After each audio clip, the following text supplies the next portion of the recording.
Kok saya butuh. Ana sing ngrasani, waduh aku ora tau didhapuki gek sesuk ora entuk apa-apa ngono. Ora. Kabeh bakal entuk mergo iki nggo rombongan. Heeh. Nek perlu ya sing pengarepe rasah entuk. Tanya apa? Pacul sirahe. Saunasu. Nesu e. Ya.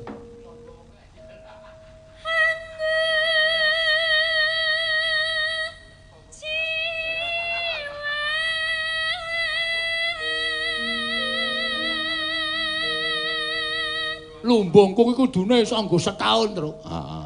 Iki wis mengkari sithik. Ya wis ora apa-apa. Apa-apa masih mending lombangannya ora sama sekali. Aku wis kurang piye. Banyak yang enggak bekerja juga, tapi ya bersyukur dhewe seniman sing iso kaya ngene ya Mas. Iso obah iki termasuk salah satu terobosan yang luar biasa. Heeh, mau wartawan-wartawan ya do mawancarai aku. Ya ini karena ya piye ya dilalah kita tidak diuntungkan dengan apapun tapi diuntungkan. Asik aku langsung dihalo karo Pak Tumiyono. Halo Mas Bagong. Halo Bos.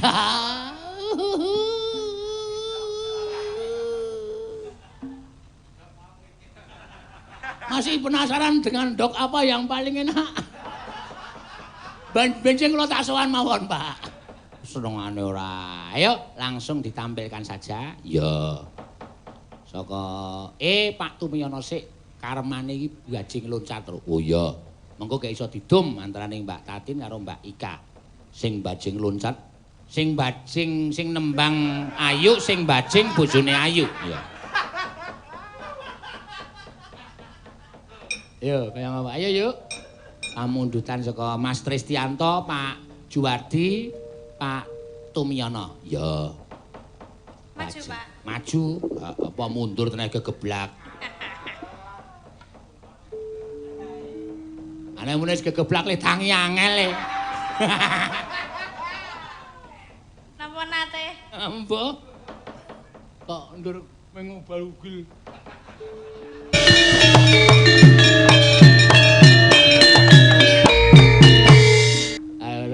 Anu Mbak apa ngaturake sa? Nggih niki wau pamundutan ngujiwat niki wau. Oh nggih, oke, ora masalah.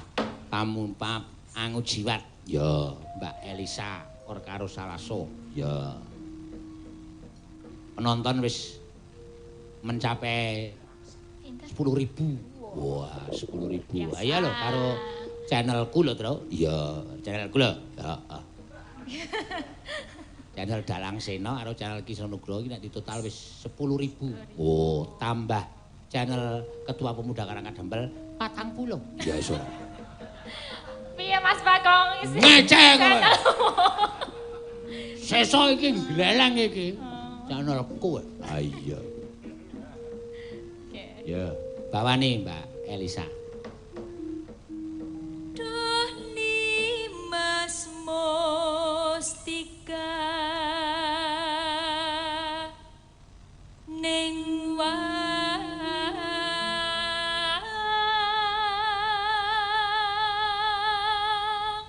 Wis mulai mau awan aku ya diparani wartawan bahwa menganggap wayang Cilimen itu menjadi terobosan di masa pandemi. Oh luar biasa. Ini banyak yang tanya loh Mas Bagong, sakjane arti Cilimen niku nopo? Cilimen niku ringkes. Dadi sejarahnya gini. Tak pedhot sithik ya, ming sithik wae iki, ora nganti semenit. Cilimen biyen tak temokke jaman aku pentas nggawa wong 7 nang Buenos Aires nang Argentina kono. Setiap penabuh siji, dalang siji, sisa 6. 6 iku bisa nabuh pirang-pirang. Ngempul nyambi nyiter, demung nyambi enggak nylentrem karo sing bonang nyambi gambang lan sak piturute dan di sana wah mendapat apresiasi yang luar biasa. Oh, mula pas saat pandemi kae kelingan. Wah, aku tahu wayang tabuh cah 6 Terus tak gawe Cilimen zaman cari donasi kae. Ya, iki Cilimen asline ringkes apa anane? Heeh, ora kudu komplit. Oh iya. Ning kita pikir-pikir kancamu saya akeh. Soale do kancaku ya saya butuh. Oh. Kok saya butuh? Ana sing ngrasani, waduh aku ora tau didhapuki gek sesuk ora entuk apa-apa ngono. Ora. Kabeh bakal entuk mergo iki nggo rombongan. Heeh. Nek perlu ya sing pengarepe rasah entuk. Tanya apa? Pacul sirahe. Saudasu. Nesu e. Ya.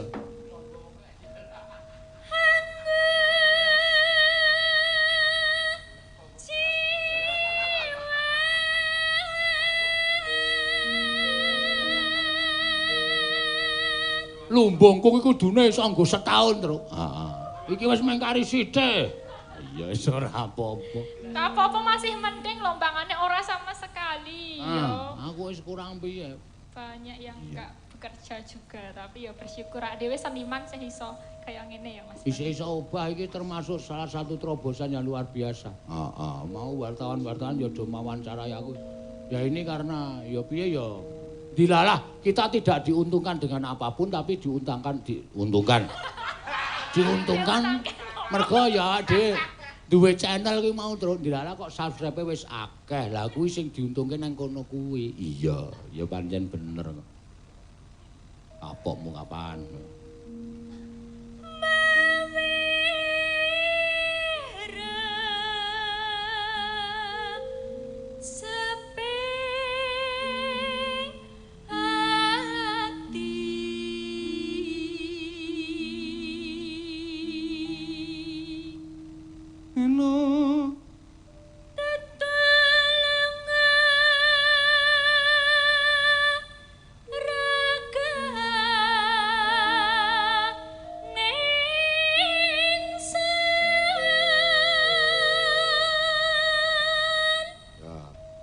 Sik tak wacane ndak dikirim terus ae.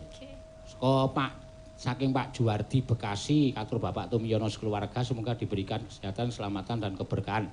Widodo makmur perkasa sukses dan bisa beri kontribusi masyarakat luas. Transfer 1,5 juta.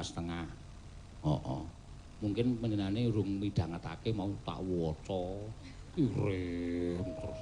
Ya ora apa-apa. Ya apa-apa kok ora apa-apa piye ngene iki. Salam untuk Ibu Warsini Tumiyono, selamat dan sukses PT Widodo Makmur dari Ibu Sri Bekasi, transfer 2 juta besok pagi untuk warga laras matur sembah nuwun. Ora nyuwun apa-apa. Mengkon macake salam kagem Bu Warsini. Oh iya, sapa request lagu bat. iki len nulis ya lucu iki. Request lagu Batik Glinding. Nuwun sewu leresipun Gatik Glinding. Salam kagem sedaya sobat ngebyar kisina saking kawula Legda Rejosari Pekalongan. Oh iya, matur sembah nuwun. Ya, terus kesah.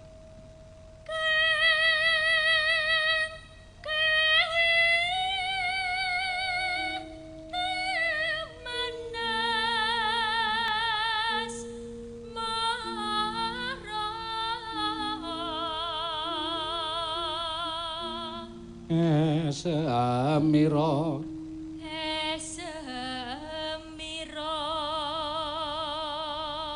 ngilangke lungkrah lan ngilangke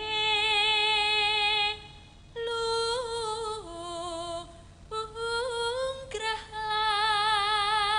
lan lesu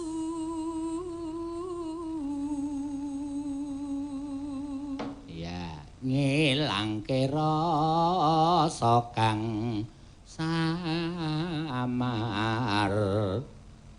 ngilangke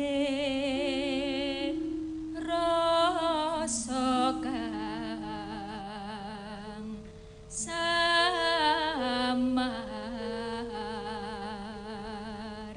tresnaku sondul wi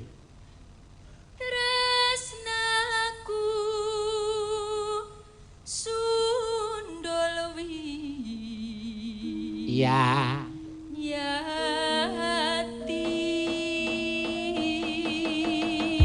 ya kejaba saka kuwi nek pas acara gara-gara ngene iki ya dibiyawarake sisan reng ben sesuk ki penonton ora padha takon sesuk ki sapa sing kepareng nyinden terus sesuk ki penabuhe sapa? Ah penabuhe ya iki. Ya iki penabuhe. Ning ming ganti Rai. Awake ra ganti. Ganti kok Rai. Weh lah piye to? Lah maksudnya rupane do ganti ana penabuhe iki oke. Dan jangan lupa yang masih penasaran ketika saya mengadakan sandiwara, bagaimana keadaan antara Tatin dan Denko besok malam bisa dilihat di Wayang Celimen. Oh, sesuk bengi menghadirkan Denko. Ah, iki wis ben kerah neng panggung mbok ben. Iya. Oke sing nakoke lho. Oke. Heeh. Dirani padu tenan iki. Wis meneng to, Tru. Malah dibadarke. Ah iya. Ya. Lam-lamen nguci wate yen anggeget lati. Monggo. Nganggo dangdut ora sah. Ah penak anu klasikan. Dangdute diserahke karo Mbak Iu. Heeh. Yo, wayang apa?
Sumangge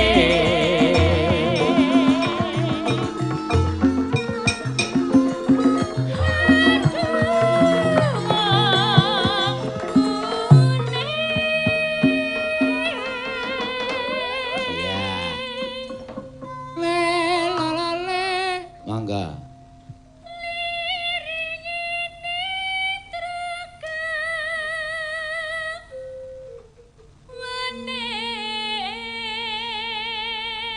amung tansah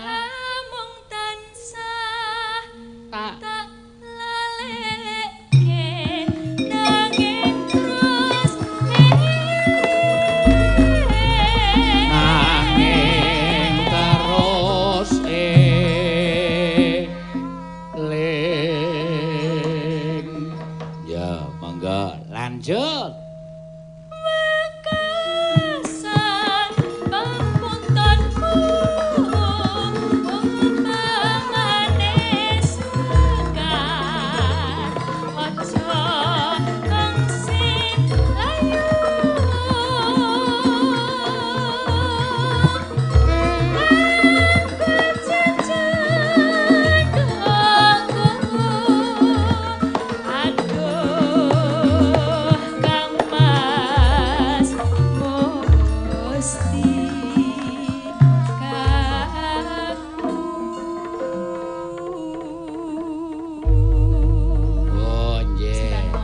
Suwun Mbak. Iki ya tambah meneh to ya dari Ibu Suyatmi, Mas Ardi Wahyu Susilo, Ibu Sri Rahayu masing-masing 1 juta minta tembang kangen yang nyanyi Mbak Ika. Wah, asik aku langsung dihalo karo Pak Tumiyono. Halo Mas Bagong. Halo Bos.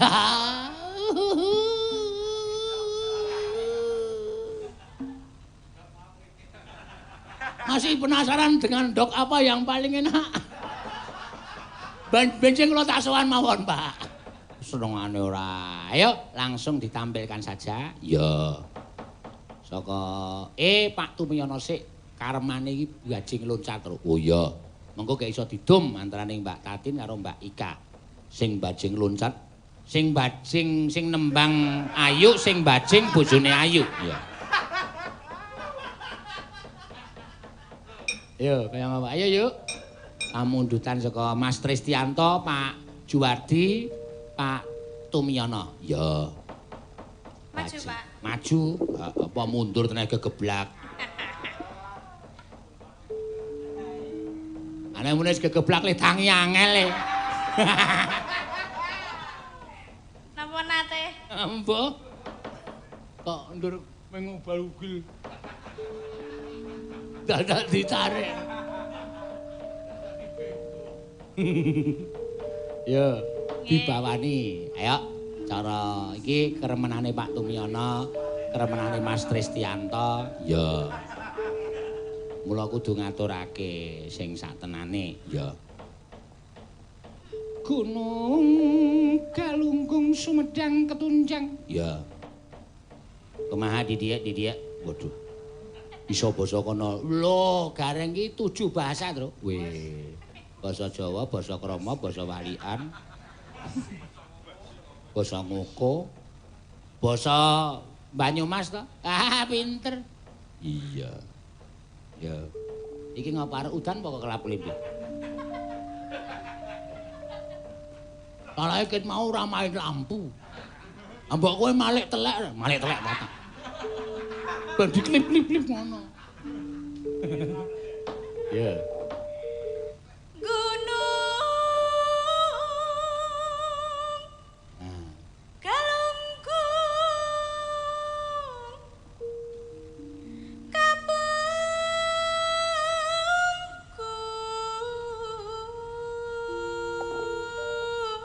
Jenengane iki seneng nek iki tok artekke men penonton ki ngerti. Oke, ora masalah. Aku cah tetek kok.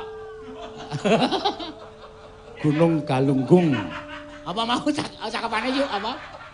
Gunung Galunggung. Heeh, Gunung Galunggung. Kapungkur. Gunung Galunggung berada di belakang. Oh, Kapungkur ki nang mburi. Iki gununge jebloke cengel. Dor. Dorop. Meneng wae, tak artekke. Terus Gunung Sumedang Ketunjang. Gunung Galunggung Sumedang Ketunjang. Wo, tegese Gunung Galunggung Ketunjang bakul tahu. Lho kok tekan tahu? Lho, Sumedang ki ming tahu Tahu Sumedang ngono kae. Heeh. Terus aku kudu tak gawe beda iki, Truk. Iya.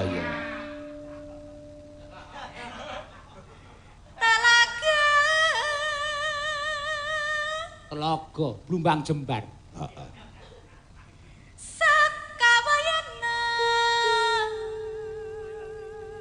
Sangkawayana asal mulane telaga. Oh, Sangkawayana asal mulane telaga. Heeh. Terus Rembecik di tengah gua.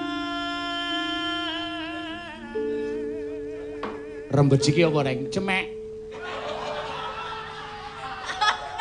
Kandhane ngayal. Rembecik iki rembecek.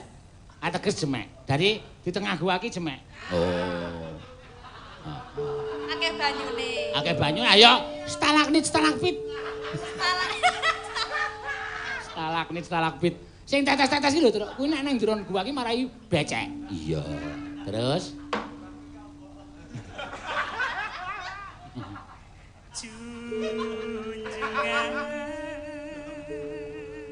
mula becek terus li mlangkah ki dijunjung. Junjungan. Sing dijunjung napa? Sikile apa ndase? Terus ulah undung tudi sungkur lan sungkan. Ulah pundung tudi sungkur ulan sungkar modar. Len junjung kedhuwuren terus tiba. Tersungkur. Ulah pundung ki nek carane Jawa ki kempol. Cempole le ngangkat terlalu tinggi, jatuh. Ula pundung turi sungkur, ula sungkar. Nek wis jatuh, angel tangi. Iya. Bandule. Kantil lho reng. Ya, terus.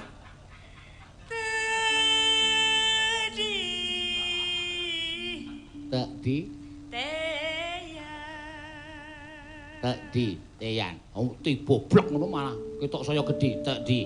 Heeh. Teyan ki apa ya? Kere. Teyan kere.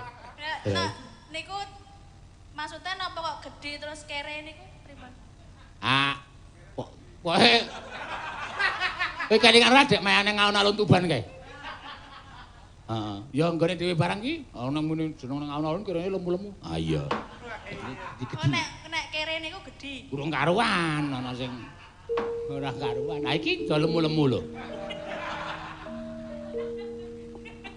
Berarti niki kere-kere. Aku ora ngunekke lho. Kowe iki sing kejem karo kancane dhewe kok.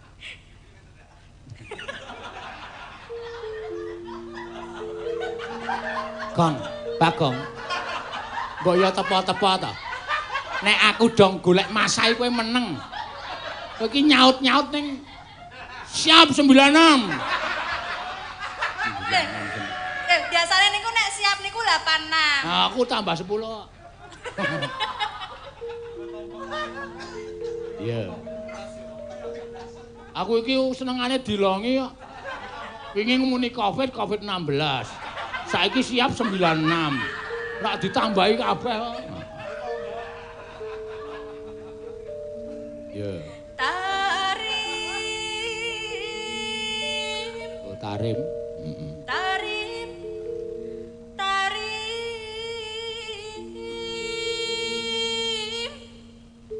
Tarimaragamanyana.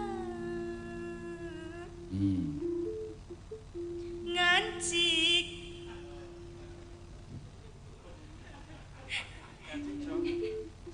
Ajeng diartekke mboten? Wis iki aku malah mau Pak Tumiyono iki malah nakokke ndrok tenan to. Lho, jenengan kudu tanggung jawab njelaske. Oh, tak jelaske yeto ning moh nek kene aku. Sesuk kula tak sowan mawon, Pak.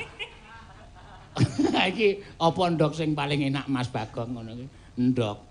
Malah transfer meneh. Amin perkara ndok kok transfer sak yuta. Wah, ya kiai iki nek on. Heeh ya. Edan tenan ya. Ya. Di negara di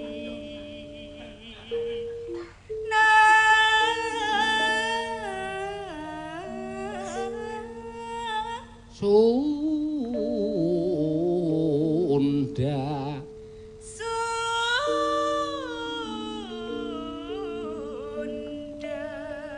Iya.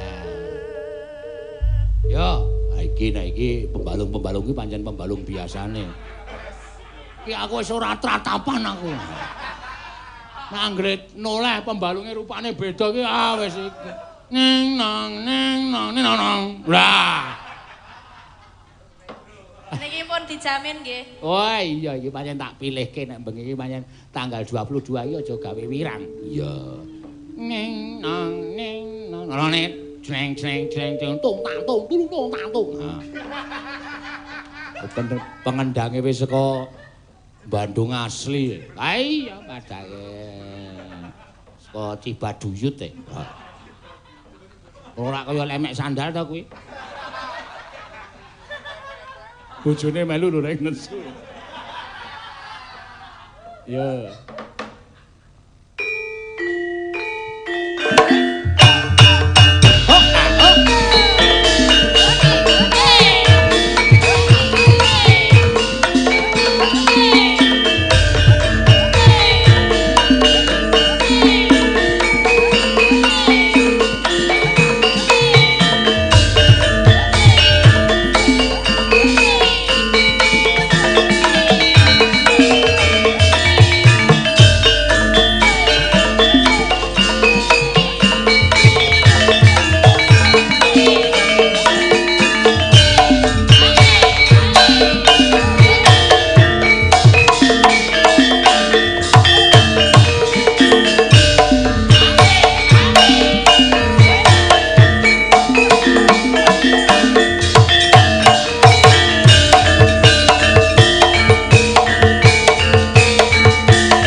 aku sing asli iki.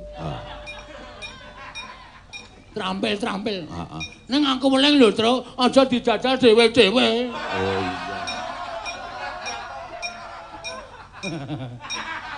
Ayo. iya.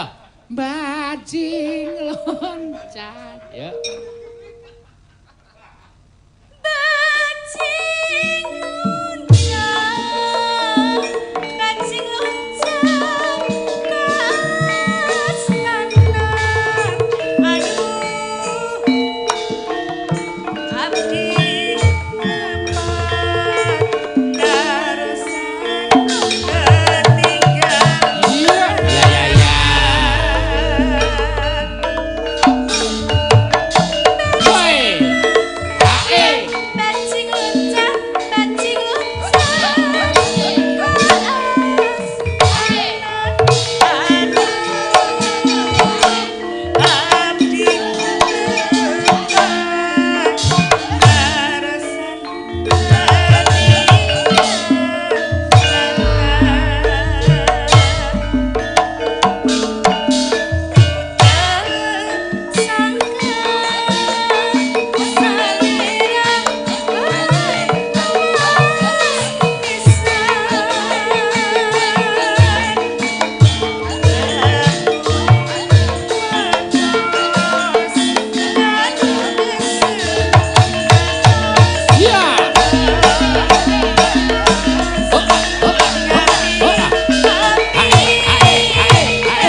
Tari Penapi ya kompak. Iya.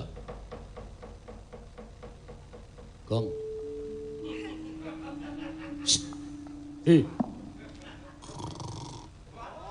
Oh, aku mula nek mangan ki nganggo sega.